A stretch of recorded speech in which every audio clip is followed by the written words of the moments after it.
Hello students, welcome again on my channel. So in this video you will get the full answer of assignment question of BA English Honours Semester 1 European Classical Literature Paper 2. आपको पूरा answer मिलेगा इस video के बीच में, but please watch the full video. There is no point in just copying the answer. You should watch the full video. अगर आप सिर्फ आंसर कॉपी करने के लिए आए हैं then there is a lot of content available on YouTube, on internet. आप कहीं से भी कॉपी कर सकते हैं. But I am making these video so that you understand the whole answer. अगर आप 4 में से 2 क्वेश्चन भी कर रहे हैं, पूरी बुक पढ़ने की जगह आपको सिर्फ 2 क्वेश्चन भी करना है, तो वो 2 क्वेश्चन तो कम से कम आपको इतने अच्छे से समझ आए कि इन फ्यूचर वो आपके काम आए. You will do something in future and I hope these question will be helpful to you. आप कम से कम ये 2 चीज़ें आप अच्छे से कर पाएँ अगर एक पेपर में 2 क्वेश्चन कर रहे हैं तो. So also I will give you some suggestions in between and I am describing the whole answer. So there is no point for me describing if you are not listening to it. So please watch the full video till the end and listen to it very carefully because I will also give you some pointers कि literature में actually कहाँ पे क्या क्या चीज़ें minor details like quotation marks और quotes कहाँ पे यूज़ करते हैं, हेडिंग्स कहाँ पे यूज़ करते हैं, अंडरलाइन कहाँ पे करना है, इटैलिक्स कहाँ पे करना है, इटैलिसाइज कहाँ पे करना है, ये सारी चीज़ें these are important parts when you write an answer. So stay focused till the end with this video. Now let's have a look at the structure of the assignment. At the center, at the top of the paper, you have to write the assignment, name of the subject and name of the paper. Then either on the left side or on the right side, you have to write your roll number. There are total 5 things which you have to write on each paper of your assignment, and those 5 things are available on the SWL guidelines, in the SWL guidelines. So those 5 things include your SWL roll number, your examination roll number, your signature, date, all those 5 things. Please read those guidelines carefully. Now let's have a look at the question. So this is question 3. Write a detailed critical analysis of the Philomela episode from Ovid's Metamorphosis. So आपको फिलोमेला episode का पूरा critical analysis लिखना है Ovid के Metamorphosis से. So Ovid writer है. Now Metamorphosis को मैंने इटैलिसाइज करा है because this is the name of the book. And then Philomela episode जो है वो कोट्स के बीच में है because this is a part of that book. वो उस बुक का एक पार्ट है, इस वजह से उसे हमने सिंगल कोट्स के बीच में लिखा है. सो अगर आप किसी बुक का नाम लिख रहे हैं तो वो इटैलिसाइज्ड होगा, और अगर आप उस बुक का किसी पार्ट के बारे में बात कर रहे हैं तो उसको आप सिंगल कोट्स के बीच में लिखेंगे. Now in the answer in the very first paragraph, in Ovid's Metamorphosis, please यहाँ पे मैंने मेटामॉर्फोसिस इटैलिसाइज नहीं करा है. You guys do italicise because I am writing a lot of answers. There is a deadline, आप लोगों के examinations की एक डेडलाइन है और मैं चाहती हूँ कि उस डेडलाइन से पहले ही सारे आंसर आप लोगों को मिल जाए. So that's why I am like sometimes I ignore the, let's say, italicizing or these points, but please do it very carefully. So in Ovid's Metamorphosis, इसे italicize कीजिएगा. The story of Philomela's rape and suppression of speech by Tyrrheus reflects similar gender patterns of male domination that are found throughout the classical literature.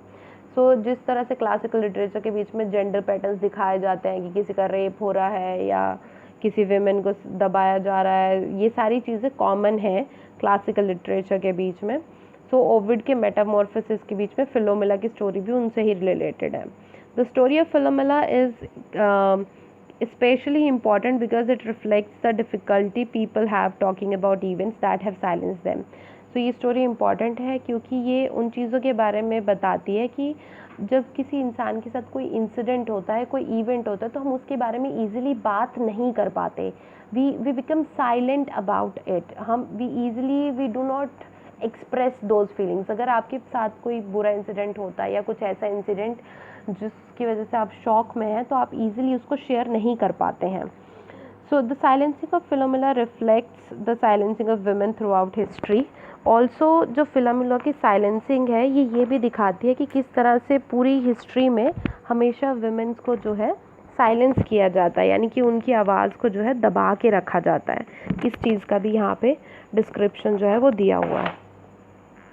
So now the story of Philomela recalls Ovid's exile by Augustus because in both cases a person in power silenced a weaker person.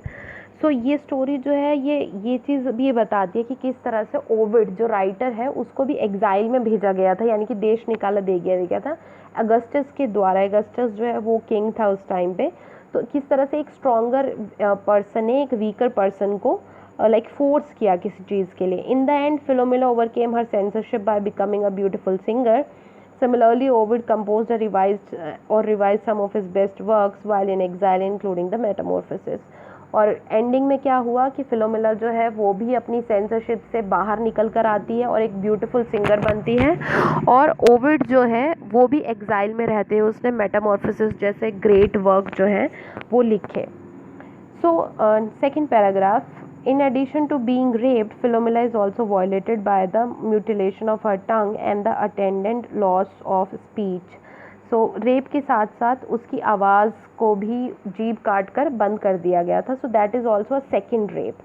First is of her like innocence or her virginity, whatever you want to say, and second is of her tongue, her speech. In a way, Tereus rapes Philomela's speech by taking her ability to speak out against him. सो उसके बारे में वो कुछ बोल ना पाए, इसलिए उसकी बोलने की क्षमता को छीन लेना is also a rape. This rape of Philomela's voice function is an act of censorship. ये एक तरह का सेंसरशिप का एक्ट है कि किसी चीज़ पर बैन लगाने जैसा. The cutting out of Philomela's tongue is in itself an act of rape because it violates Philomela again while depriving her of the ability to speak. Like I said कि ये second rape है. She is actively rebelling from male domination and she herself become a threat to the male power structure. वो बहुत ज़्यादा like actively male domination के यानी कि पुरुष प्रधानता के अगेंस्ट थी और एक तरह से मेल की पावर स्ट्रक्चर के लिए वो एक खतरा बन चुकी थी. By vowing to tell her story to all, Philomela rejects the operation that many women finds hard to overcome in rape cases. तो यूजुअली रेप केसेस में वुमेन जो है वो साइलेंट रहती हैं, कुछ नहीं बोलती, लेकिन फिलोमिला जो है उसने कसम खा ली थी कि वो अपनी स्टोरी बाकियों को बता के रहेगी, वो इस मामले में बिल्कुल भी चुप रहेगी, सब कुछ सहन नहीं करेगी. So in response to Tereus's efforts to censor her, Philomela weaves a tapestry to communicate the crime of Tereus. So वो बुन कर कढ़ाई करके या ऊन से बुन के एक अपनी बात को कम्युनिकेट करने की कोशिश करती है. She responds again to tyrannical power and overcomes the attempt to censor her. वो जो तानाशाह पावर्स हैं उनके अगेंस्ट जाती है और अपने सेंसरशिप, अपने ऊपर लगी हुई रोक को ओवरकम करने की कोशिश करती है. This bold act recalls bold act recalls Arachne, who weaves a tapestry depicting the ways in which gods abused mortals. So Arachne जो है उसने जिस तरह से एक पूरी टैपेस्ट्री बुनी थी ये दिखाने के लिए कि किस तरह से गॉड जो है वो इंसानों को परेशान करते हैं या उन्हें हैरेस करते हैं, अब्यूज़ करते हैं. In the story of Arachne and Philomela, we can see weaving as a metaphor of poetic composition, since Ovid and these women tell the same stories through different mediums. So यहाँ पे एक metaphor देखा गया है कि जो वो बुनना है, बुनाई का जो मेटाफर है वो ओविड के पोएम लिखने के बराबर है कि आर्ट यूज़ करी गई है अपनी बात बताने के लिए, डिफरेंट मीडिया यूज़ किया गया है. The act of weaving is silent and the experience was expressed in a disarticulated speech by a language that has no tongue. अब यहाँ पे weaving जो है वो एक silent यानी कि बुनाई जो है वो एक silent act है, बात कही जा रही है लेकिन ऐसी चीज़, ऐसी लैंग्वेज के थ्रू जिसमें जुबान नहीं है, स्पीच नहीं है. She cannot speak, so cleverly chooses to weave the story of how she was silenced. As a result, she wrote out of necessity and in response to the violation, but the writing was bound by the terms of violation. Philomela has the wit and determination to overcome her censor by telling her story in a tapestry.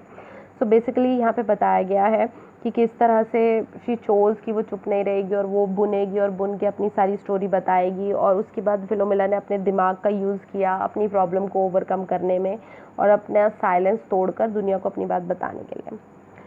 Silence is a recurring theme throughout the story of Philomela because in addition to Philomella's silencing, Procne is speechless. So Procne is a sister of Philomela, is speechless when she learns from the tapestry of the rape of her sister. Even though Procne still has her tongue and the ability to speak, the rape of her sister renders her silent. She cannot find the words of her rage. Tereus censors not only Philomela but also Procne. So here it is shown कि प्रोक्ने जो उसकी sister है, जब उसे पता लगता है कि उसकी सिस्टर का रेप हुआ है तो वो भी चुप हो जाती है. She is also not able to speak. So even though she has tongue, उसके पास जुबान है, बट फिर भी वो इतना शॉक हो जाती है कि वो भी अपनी बात जो है वो कह नहीं पाती, बिल्कुल भी एक्सप्रेस नहीं कर पाती eight the end of the day अपनी बात जो है खुल के. सो जिन लोगों को स्टोरी नहीं पता है, let me describe you in very brief. So Tereus जो है वो प्रोक्ने का हस्बैंड है, but he rapes Procne sister Philomela, और उसकी ज़ुबान वो काट लेता है. और बाद में फिलोमिला जो है वो अपनी बात बुनाई के थ्रू अपनी सिस्टर को बताती है, और उसकी सिस्टर बाद में अपने ही बच्चों का मर्डर करके उनका मीट जो है वो टीरियस को खिला देती है. और बाद में टीरियस भी शांत हो जाता है. उसको भी शॉक लगता है बहुत बुरा जब वो पूछता है कि मेरा बेटा कहाँ है. And then at the end Procne and Philomela जो है ये दोनों ही बर्ड्स बन जाते हैं. फिलोमिला जो है वो नाइटिंगेल बन जाती है, कोयल बन जाती है, और टीरियस जो है वो भी एक बर्ड बन जाता है. So this is like a mythical story. So up to this point, Tyrus, the one who is actually guilty of the unspeakable crime, is still able to speak. Although he is the criminal, he has lost nothing. In fact, his power of persuasive speech is repeatedly emphasized. So यहाँ तक टीरियस को कोई सज़ा नहीं मिली होती, उसके crime के लिए उसे कोई दोष नहीं मिलता, और वो बोल भी रहा होता अच्छे से. When Procne punishes her husband, instead of taking his tongue, she feeds Tyrus the body of the child they had made together. वो उसकी जुबान काटने की बजाय बदला लेने के लिए अपने बच्चों की बॉडी ही उसे खिला देती है. She kills Itys. So Itys is the name of the son, बेटे का नाम है. And chops his body into the dinner में उसे खिला देती है. And filling his stomach and mouth with his son, Tereus asks for Itys only to realise his son filled his body. तो पता लगता है कि उसका बेटा तो उसके शरीर में, उसके पेट में है. प्रोक्ने स्पीक्स थ्रू हर चाइल्ड. वो अपने बच्चे के थ्रू अपनी बात बोलती है. उसकी डेथ के थ्रू उसने अपना गुस्सा और अपना रिवेंज दिखाया. In this way, even though both Philomela and Procne are silent by Tyrius, they are able to speak to him by means of their revenge, thus overcoming the censorship. अब even though Procne और Philomela दोनों ने directly कोई ज़्यादा बड़ा बदला नहीं लिया, I'll not say कि ज़्यादा बड़ा, I'll say कि किसी तरह की पनिशमेंट, उसको लीगली पनिशमेंट नहीं दी या उसकी कोई इंसल्ट वगैरह नहीं करी, बट स्टिल उन्होंने किसी न किसी तरीके से अपना रिवेंज ले ही लिया.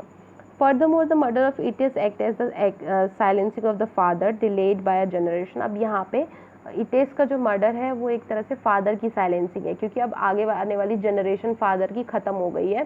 सो उसकी जनरेशन ख़त्म हो गई, उसका वंश ख़त्म हो गया, तो एक तरह से उसकी साइलेंसिंग हो गई, खामोश कर दिया गया उसे.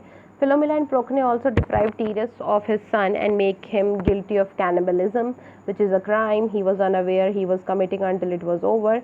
His guilt as a cannibal recalls Philomela's guilt as an adulteress because neither wanted to commit the crime. So अब यहाँ पे वो लोग जो टीरियस है उसको दोषी बना देते हैं कैनिबलिज्म, यानी कि मांसाहार खाने के लिए, इंसानों को मार के खाने के लिए. और जब वो ये क्राइम कर रहा होता है उसको पता नहीं होता कि वो ये क्राइम कर रहा है, और वो ये बिल्कुल भी करना नहीं चाहता, वो कभी अपने बेटे को मारना नहीं चाहता.